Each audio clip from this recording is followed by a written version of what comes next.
Thanks for tuning in to The Real Deal Show, brought to you by ebodyboarding.com and Tribe Boards.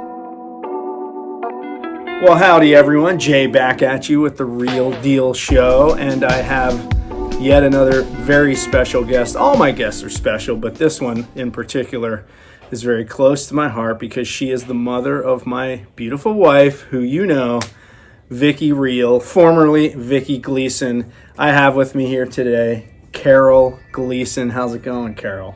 Great. My mother-in-law. How many people are going to interview their mother-in-law on a show? But I had to because, you know, there's a bodyboarding connection here with Carol. Obviously, the fact that she's the mother of my wife, who was a bodyboarder. But let's get into the Carol Gleeson story and find out how all that happened. So you obviously come from New South Wales, Australia. You grew up, well, Vicki grew up in Port Macquarie. You grew up near Port Macquarie, right? Mm-hmm. Where? Gumscrub. It was a dairy farm that I was the baby, so I didn't have to do much work at all. my brother and sister had to do it all. Oh my gosh. So, and your brother and sister's names? Warren is my brother and Lynn is my sister. So they did all the hard work and probably complained that you, as the baby, got favored treatment, right? Of course, yeah. Your job was just to look good and just go to school. I was the baby.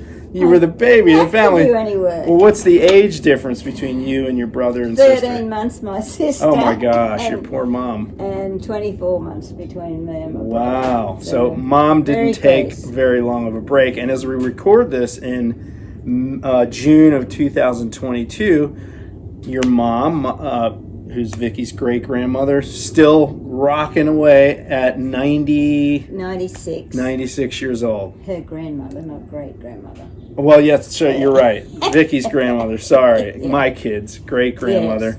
Yes. So, good genetics. So, I'd say Vicki's going to be around way after I'm 6 feet under. So, that's a good thing. So, you grew up on a dairy farm in the country, basically, right? Yes. So, life was pretty simple back then. Very simple. And so, at some point, obviously, you went through school. And when did you meet Kevin, Vicki's father? Well, when I was to go to high school, we moved to Port Macquarie. Okay. And Kevin was a rugby league footballer at the time, and he took my sister out first. Oh, no way. Yes. Oh, this is great. This is juicy. I love it. Really? Yes, and I always said to him, "You're lucky you married me and not my sister, because she does all the ruling in her family." Oh my gosh. But the first time I went out with Kevin, he came to pick me up in Murray Street, where we moved in Port Macquarie. And my father asked me, "Who are you going out with?" And I said, "Oh, Kevin Gleeson." And he said, "Not that mad bastard." B-A-S-T-A-R-D. Because he knew he had already dated Lynn.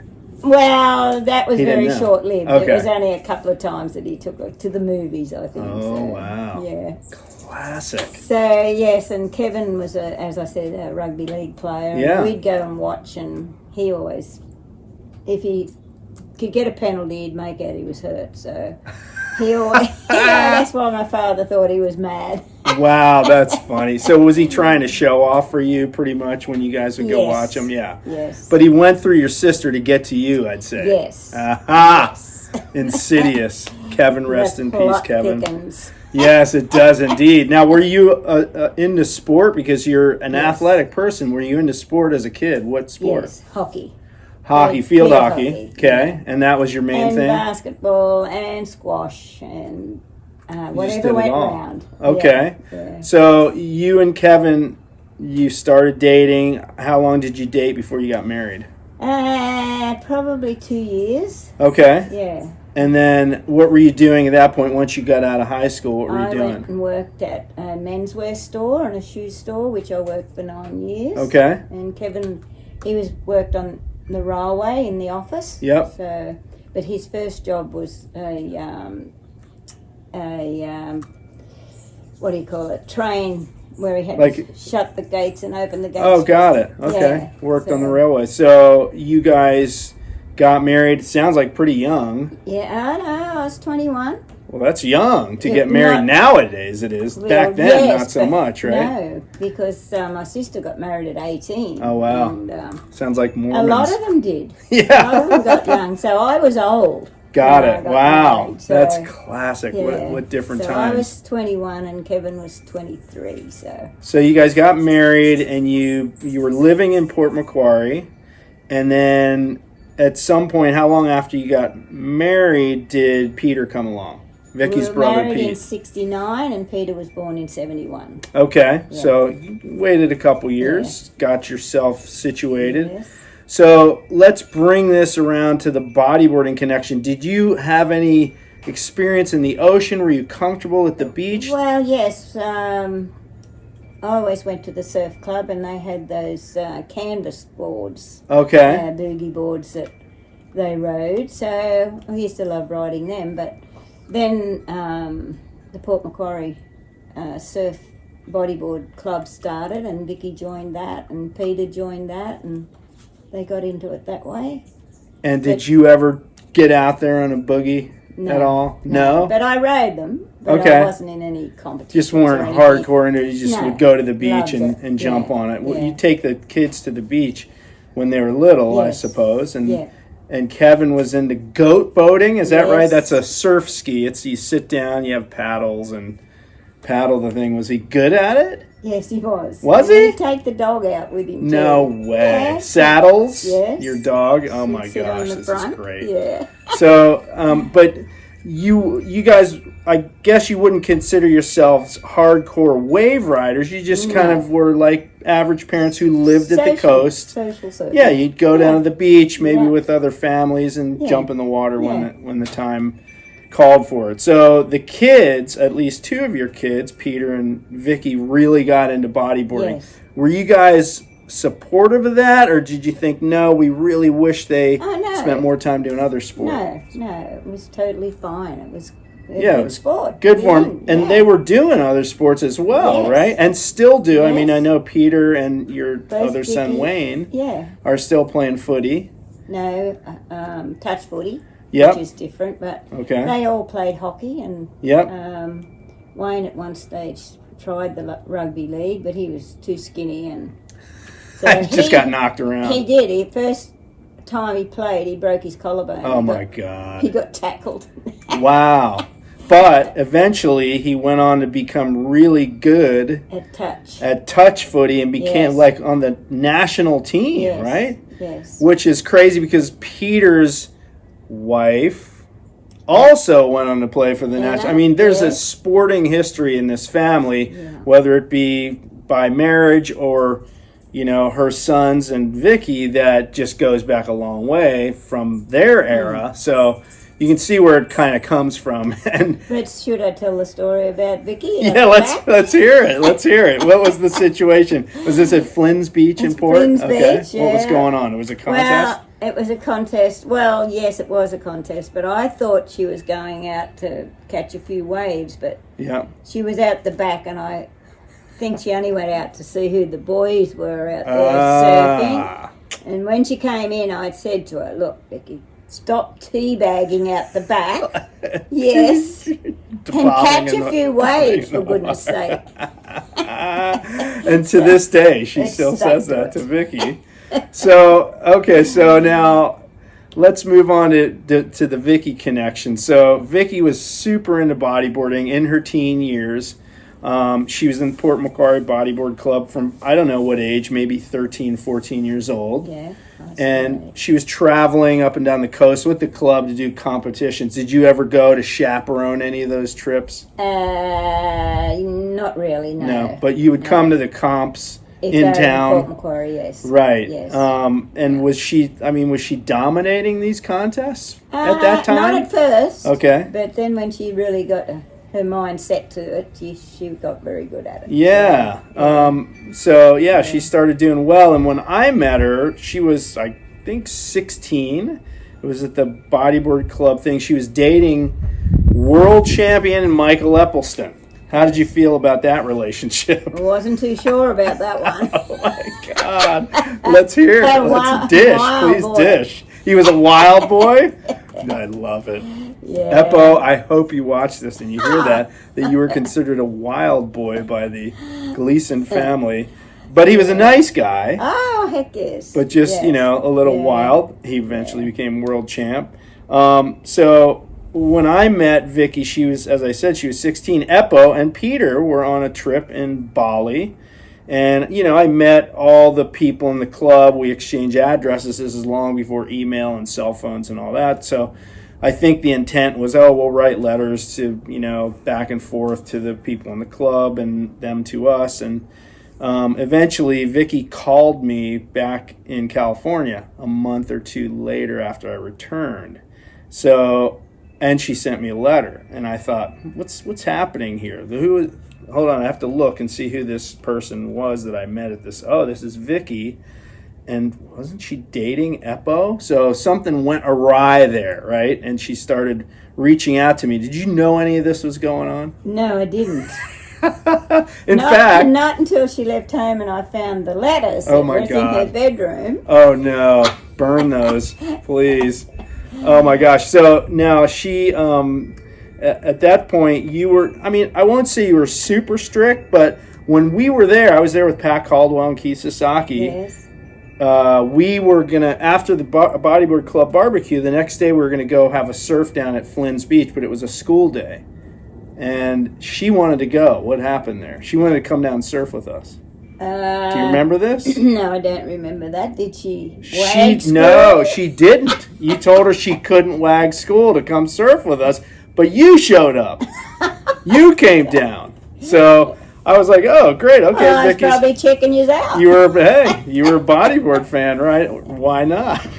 So, okay, so at that point, she was 16, and she was, you know, just living the normal life of a high school kid. She was a school captain, right? Yes. So what was the traits that she had that enabled her to become school captain? Well, she's very popular. She was always polite and got on good with all the students and the teachers. And yeah. How were her grades? Her grades were average. Oh. Not too bad. Okay. Yeah. So, what was her strong point as in terms of schooling? Like, was she really good at one subject or not, or another? I think she was pretty good at all of them, but average at all of them. Okay. So English and maths and she had the art side of it too. She liked to draw and all that. So yeah. Well, she did a lot of the signs for the business, right? Yes, she did. Let's talk about the business. That's a good segue into that. So what business was the family into? Because you started out married, Kevin working for the railroad, you working in retail. What happened there? He was always a big hunter. Yep. And he enjoyed the deer. So we ended up buying land out at Oxley Highway and put a deer farm up. So this is about, for those of you who don't know, it's about 5, 6, 7 miles to the west of the beach in Port Macquarie. Yes. Beautiful area out there. Yeah. So then we got into the deer and we started trading with the deer. And then after the deer, we also got into the ostriches for 9 years, which was a big time for us. So because ostrich eggs are worth a lot of money. They were, and the chickens were even at 3 months old. They were getting $25,000 for a chicken. How do you get into something like that? Well, we went to Africa and we had a look at the ostrich farms and that over there, and we came back and we got some African blacks, which was another bloodline, and so we started breeding with them. Selling them off. It was a trading market. Okay. So then we adjusted a lot of ostriches for other clients. We'd have their pair and rear their chickens. And that's scary, right? Because you're totally responsible for the life of their investment, essentially. Yes, that's right. Wow. But, well, they didn't have the land to do it, and ostriches was a really big thing at the time. Yeah. Because you'd breed them and sell them for that. It's 3 months old, so, you know. We sold a pair of ostriches to a New Zealand client, $100,000 for the pair. Whoa. Yeah. Oh my gosh. So how did you learn how to import ostriches from other countries and do all the paperwork involved in that? How did you learn all that? Well, Kevin had a good brain on him. He was the brains, I was the brawn. Got it. So you did the day-to-day Yes. kind of cleaning out the pens, making sure they're Yes. fed, and he would do the behind-the-scenes paperwork, phone calls. Yes. Wow, that's a good team. Yeah, we imported a lot of ostriches from Africa. They had to go to Cocos Island and be there for 3 months quarantine, and then when we brought them in, the market for that breed was really good. Wow. So, yeah. And the deer business, the same thing? Like you went somewhere and saw that? Yes. Because deer are not endemic to Australia, right? They're not a native animal to there. No, they're not. But that was more for the hunting. Okay. In it. So we got into the hunting with the deer as well. We had clients that had come over and shoot the animal for trophy. Yep. Do the head, take it home, put it on the wall. Got it. Yeah.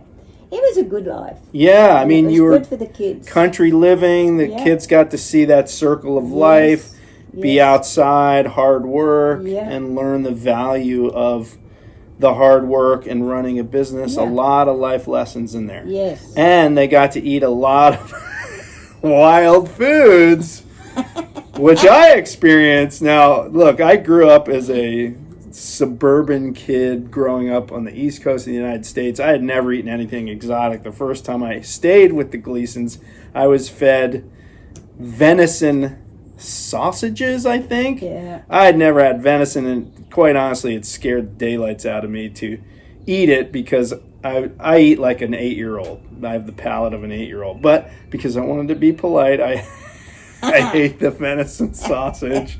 But yeah, I mean, you know, I love that, you know, that circle of life thing that you guys had going on down at the farm there. And then, you know, at some point in there, you guys, you folded it all up eventually. You did it for how many years, deer and ostrich farm? Well, we did the deer probably for 14 years. Okay. And then we did the ostriches for 9 years. Okay. But that changed because it went into a, what do you call it, where they done the process of the meat. It won't come to me.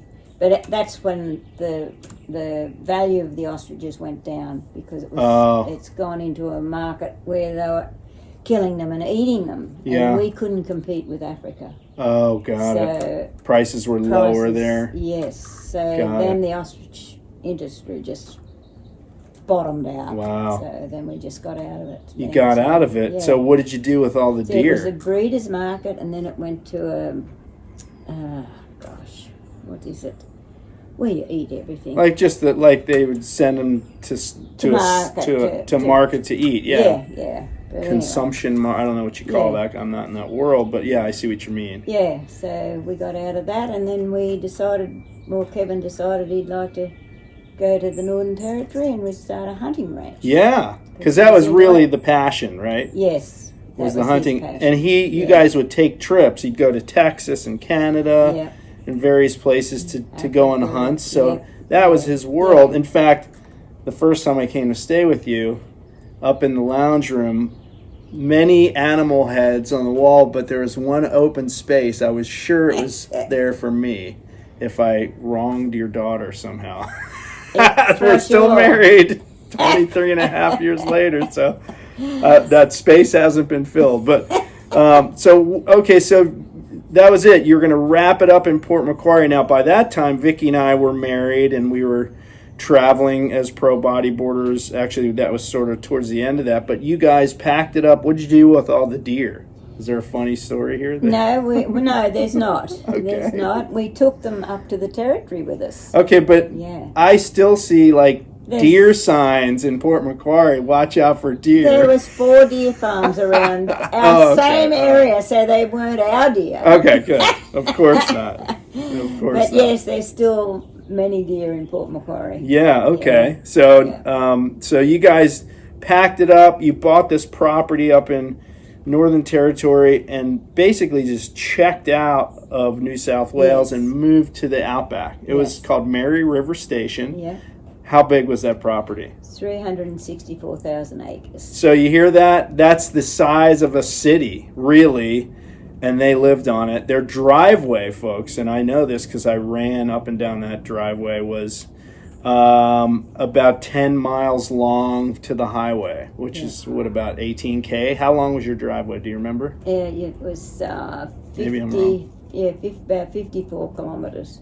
Oh, okay. Yeah, an hour's drive to get to the but highway. I mean the driveway from the highway to your property was 54. Oh geez, it's just crazy. So I don't know what that is in miles. The nearest town was Pine Creek. Yeah. It was an hour's drive, right Hang away. on, so it was 54 to Pine Creek. I think the driveway was 28. Okay. Does that sound better? Yeah, it does. I remember driving it, and this is a classic story. We went to visit you guys when our kids were very little, and we were driving off the highway, and there's a long dirt road into your house. Which, by the way, you guys built the house. Later on. Get into that. After the fire. Yeah. So we'll get into that in a minute. But Kevin was a maverick. His rules didn't apply to Kevin, which I love about him.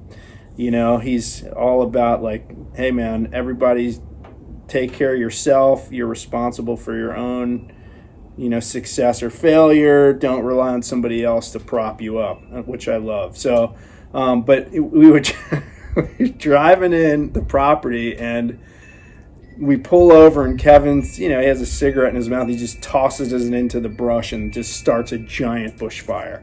And I said to him, "Oh my, what are you doing? You'd be in prison if you did this in California." But it was part of the process there. Yes. You had to burn back the bush, right? Yes. And what for? In the dry season, because it got too dangerous and it'd just be a wildfire and just go everywhere. So you had to do that at the beginning of the wet. Like controlled burn. Control burns. Yeah.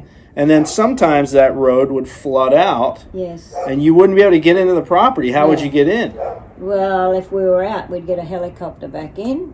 And if we needed something really badly, we'd get a helicopter out and do our shopping. And How do you who do you call? Helicopters are us and say, "Hey, bring the chopper." You had we friends. had friends that was With choppers. choppers, yeah. And then you flew ultralights. Is that right? Yes. Right on the property, you had your own airstrip. Yeah. Did you have to get a license or We had- for ultralights? Do you? Yeah, well, you don't have to, but we had a course, a 10-day course. There Got was it. 3 of us that did it. Crazy. So, yeah. And you had to pass. You had to. Oh, sure. You had to come in. You had to land 3 perfect landings before he'd say you're right. well, you're still alive and kicking without Yes. major injuries, so clearly you knew what you were doing. Yeah. And you flew the ultralights. Yeah. And you really came into your own up there in Northern Territory because fishing, which always I guess was a passion for you, became sort of almost a daily thing for you, right? Yes, it was. And you had a river, the Mary River, running right through the property, Yes. full of what kind of fish? 90 kilometres of Mary River on our property. Wow. Split us sort of in half. Well, no. The driveway split us in half, the highway, but the Mary River, it was the boundary to Kakadu National Park. Oh, yeah, which is famous. Yeah. Yeah. And it's famous for its barramundi. Oh, so you'd catch that's- barramundi in the river. Yes, yeah. Wow. So now you would go down there by yourself or with your dog, and you packed a pistol. Talk about why you packed a pistol. Because of the crocodiles. And So- they were huge, right? They're huge, big salties. So Did you ever have an incident with a big salty? no, but I did get a lot of lures out of the trees with the pistol. Oh my gosh, really? Yes. Hold on. Oh, so you're getting birds and using them as bait for the barramundi? No, lures. Okay. You know, the fishing lure. Oh. Oh, so you'd cast. cast it, it gets stuck you in the get it, tree. yeah. So you'd shoot it out, so you get target practice, and the lure would fall. That's classic. My mom did that all the time. Not at all. Okay.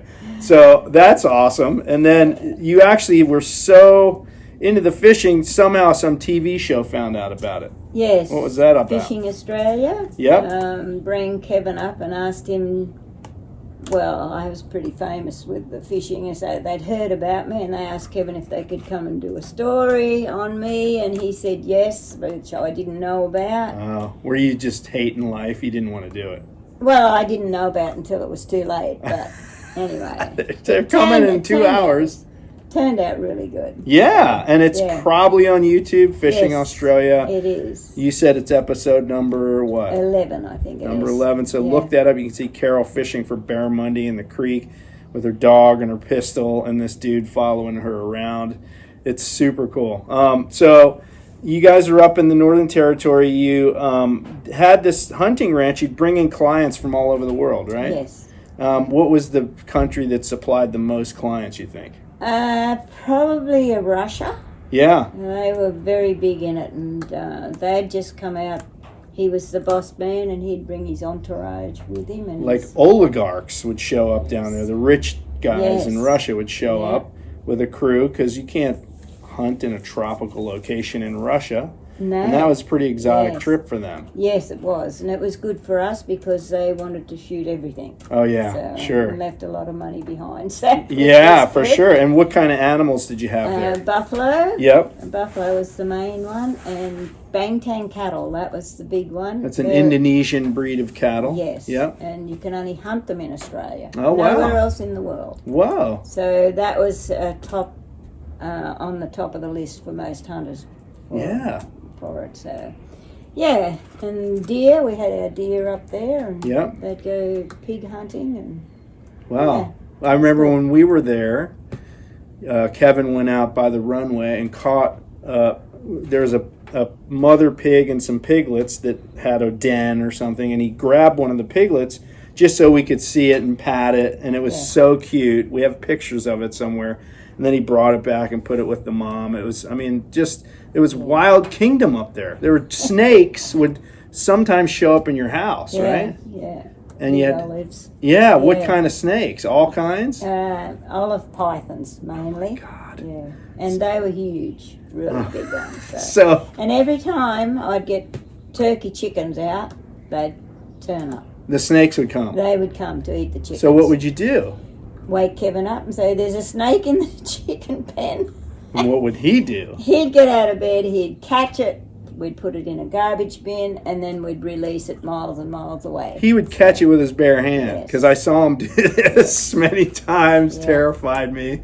And you had cane toads. Those things, poisonous, right? They like sweat poison out of their glands. That's right. So how would you get rid of them?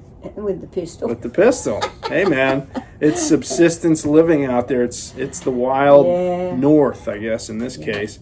And they were a terrible thing because they'd kill all the small animals, the skunks and that. If they'd eat them, they'd die. Oh, sure. And then they'd get in the waterways and they'd poison the water so that their babies would breed. And, oh, wow. Yeah, terrible thing. Wow. Yeah, so you guys kind of knew what to look out for, what hazards to deal with. Yeah. And the day-to-day operation at the hunting ranch, would you just do it in the dry season? Yes. And then wet season, what would you do? Just wet season, kind of relax? Well, yes, but we'd have a conference in Vegas. Oh, we'd go to that in January. Sure, yep. To sell our business. Yep. And that's when the wet season would really start. It started in, December probably. Yeah. It goes through till March. And you can't do anything then because it's too wet. Because you guys would come over to visit us during that time, and you'd go to the conventions. Yeah. You'd have a booth there, I guess, and sell Mary River Wildlife. What was it called? Mary River Wildlife Ranch. Okay. That's so cool. And what was your day-to-day when you had clients down there? Okay, so they'd get up early, I'd feed them breakfast, then they'd go out hunting for a couple of hours in the morning with Kevin. Yeah. Or one of our guides that we'd have there, and then they'd come back at lunch, have lunch, and then they'd have a rest until about 3:30. Yeah. And then they'd go out and hunt again until dark, and then we'd party at night. So you basically had to like make meals for these groups. Yeah. they'd go out hunting. You're cleaning up from one meal and then starting to prep for the next one. And so your whole day and was washing that. And, Oh my gosh, so, that's a mission. Yeah. What happens if you're sick? I never got There sick. is no get sick. It's like you feel like crap, doesn't matter. No, Stuff that's has to right. get done. The best part, though, was when they finished getting their animals, I'd take them fishing. Oh, So, wow. Yeah. Wow, That was fun. that's fun Yeah. because they got to see all your fishing holes and stuff. Yeah. I love it. So, okay, so we're gonna move back to the bodyboarding part of things. So, Vicki was competing through the world tour. I mean, when she finished high school, she took a year and decided to travel around Europe with her friend Justine. How did you feel about that? Well, I told her to do it. Oh, you told her Yes, to. Kevin didn't want her to do it. He was nervous about this Yes, well, 18-year-old traveling the he world. called it surf, sex, and rock and roll. Oh my God. And I said to Vicki, "You've got to do it, Vic, because you'll end up getting married in Port Macquarie, having a family, and you've done nothing. Yeah. So go for it." Good for you. Yeah. And she did and had wild adventures Yeah. throughout the whole time. But in the midst of that, She met her and I, yes. had a burgeoning relationship. We basically started dating at the beginning of her trip in Hawaii. Did you know? You still didn't know any of this? No, was I did not. okay. No. Now the face that you just gave me makes it look like when you did find out, you were not a happy mother. Like, this is a dangerous territory I'm stepping into here. But when did you eventually find out that Vicki and I were, we were a couple? Well, she'd done her trip, This is scary. and then she was coming when she came back to go to university. Yeah. And she came home and said to her father, "This is not me. I can't do this. I'm going to go overseas and do these bodyboarding Yes. trips, and I'm going to stay with Reale." So that was when you found out. Practically, yeah. Well, Okay. when she came back, her and Justine came back to Australia, we knew that she'd stayed with you for a while Yeah, when they were little- supposed to be Right. Yes, they were tripping supposed to be around. traveling. Yep. Yeah, so Okay. I don't think they did much traveling, did they? They did. Yeah. No, well, they stayed here for about 4 or 5 months, Yes. which was supposed to be like 2 weeks. But it was, in all fairness, it was like the late January and freezing in Europe. You don't want to be in Europe in January. So they hung out until the warmer months, and then I think in May they finally took off and spent 3 months in Europe. So they Yes. did do the backpacking thing, which was awesome. I mean, Yeah. and everything went well. They had a few wild times and adventures, I think, over there. I actually met up with Vicki and Justine in Spain, just for a few days. I was there doing promotional work. We met up, and then, so she was there until she came back. But eventually she went on to university after that year of travel and studied computer science. Yeah, but not for Yep. long. No, like 3 maybe months, 3. maybe. Was it 3 months? I think it was only about 3 It wasn't months. even a whole year? No. Because she lived in an apartment with 2 guys in Newcastle. I yeah. stayed with them for a couple weeks or 2-3 weeks at one point. But it seems like she went for a whole year, but you said no. So Well, I thought it was only about 3 yeah, months. It wasn't. I don't think she did a year. maybe 1 semester, which is like Oh, yes. 6 That's months what or it something. was. Yeah, It one was semester. 1 semester. And then she said, "I'm going to be a pro bodyboarder." And then what happened? That's when Kevin came in and said the surf, Surf. sex, and rock and roll. But I think, and then Was it an argument? Like no, he finally said, "Okay, well, that's Yeah. what you want to do. Go Yeah. for it." Yeah. Wow. Yeah. So He didn't like it. He didn't Of like course her to not. do it. But I figured that if she didn't do it, I knew what would happen. And Yeah. that's what happened to a lot of her friends. she'd just be in port, Port working Macquarie. some unfulfilling job as Get who married, knows have what, kids. and then done that's nothing. it. You're Yeah. okay. Bit So like her brothers. Yeah. So they were sorry, always, Pete. Sorry, Wayne. Yeah, they were always saying, "Oh, Vicki, she did this and did that," and I said, "Well, no one stopped you boys from doing it." Yeah. So, well, it's easy to do that, right? You can you stay where you are. It's comfortable. Yes. A lot of people are afraid to Yes. go out of that Yeah. comfort zone and take chances, take Yes. risks. But Vicki was always like that, I'm so proud of her for doing that. Yes. Because, life passes you by. Totally agree. And now look at her life. Yeah, here she is, she's, well, I won't say what Vicki's age is, but she's, we're still having adventures. We're trying to travel as much as we can swing, and our kids are active, and we're, I feel like we've built a good life. Our goal is always, like, we hope our parents are proud of what we've become and did. I know we all are. We all are. Yes, very proud. So let's get back to your situation. So you guys were in the Northern Territory, and now we're going to go back a few years. And what happened at that point? So the economy was kind of doing pretty bad at one stage, and you were probably struggling to get clients at some point, right? No, never. Wow, no, okay. The hunting is really big. Yeah. A lot of people don't realise how big it is. Wow. And they're rich people. Yeah. They can afford to come and hunt and that. Yep. So, yeah. So we did that until probably 2016. Yeah. And then Kevin got ill, and he couldn't do it anymore, so we sort of backed off a lot. Yeah. And didn't do as much hunting and that, and and then Kevin passed away in 2017, and so I actually sold the place back to the people that we bought it off. Which is very fortunate that they came back into the fray there. Yeah. So then I just, Mum said I had to come home. I always do as my mother tells me. Of course. So do I. Yeah. So you said, okay, this is the move.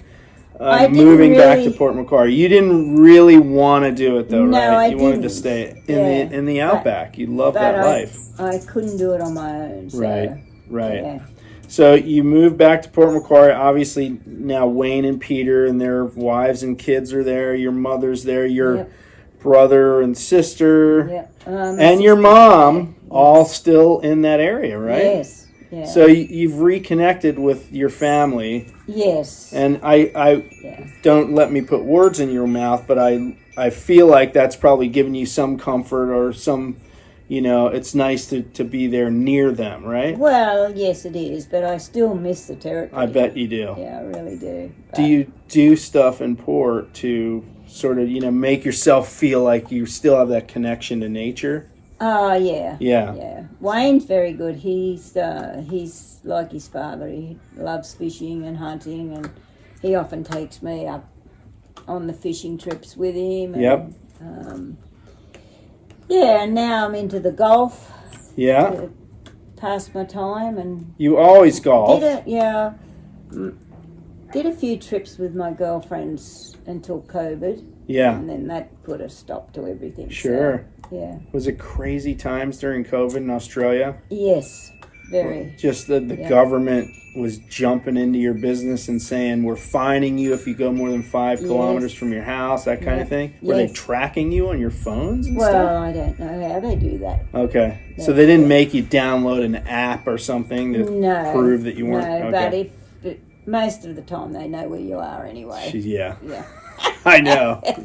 All you got to do is talk about something, right? And then you go on Facebook and there's an ad for whatever it is, right? You know they're listening. We know you're listening right now.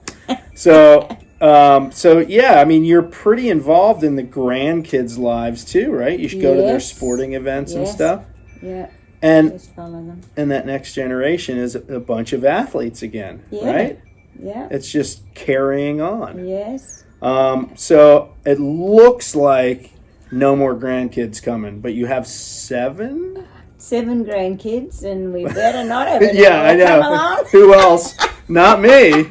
That's for sure. Wayne. Oh my gosh, yeah, the boys are getting older, so They've all been fixed up. Oh, good. Okay, good. We won't be repopulating the world in this family any longer. So that'll come in the next generation. So when you're in your 90s, then you're going to be the great grandma to the next generation. Well, probably Sage. She's the oldest. She's the oldest at 18. Take it easy now. She's only 18. Yeah, but my sister was married at 18. Oh, I know.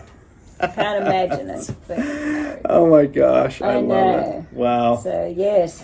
Yeah. And then Billy and Kieran, well, they're the next. 14. Yep. Billy's turning 15 soon here next month. That's my nephew. So, man, so you've been here in the U.S. this time. Everyone loves you.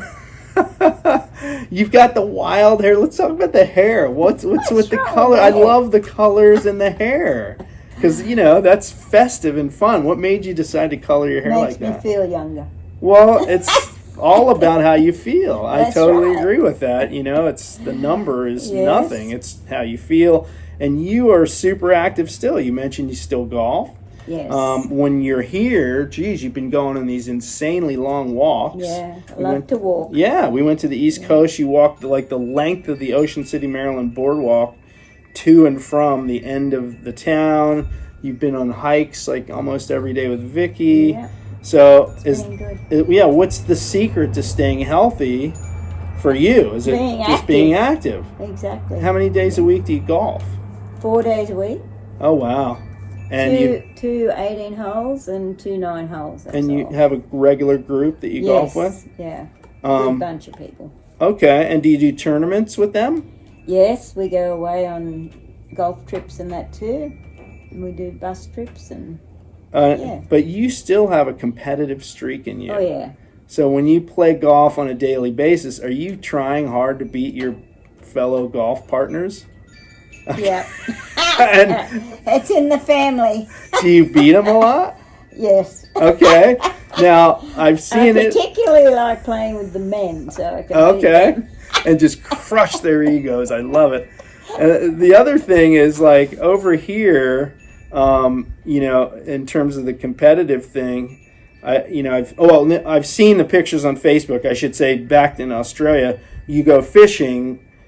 Is it who catches the biggest fish is the king, right? Or queen in your case. Have you always been the best fisherman in your family? Ask the boys, of course I am. I love it. And so you're the fishing queen. We've been fishing with Carol in Australia. I'm not a fisherman at all, but she's kind of like you're trying to teach the grandkids about it, right? Fishing's all about feel. Okay. So it's how you feel with the fish. You just gotta. You have a connection. You know where they're hanging out. Yeah. And it's I don't even pretend to know anything about that world, but I think and you guys, do you eat the fish or do you sometimes just sport fish? You catch them and eat them? No, we catch them and eat them. Yep. Yep. Here's an interesting fact, though. It just made me think of a sidebar. Last time we were in Australia, about 2.5 years ago, pre-pandemic, we went to a place and we had a barbecue at the what's it called, Stony Park, where the inflatables are in the water. We took all the kids and we were all there, and Wayne showed up with some sausages and he claimed they were made from roadkill.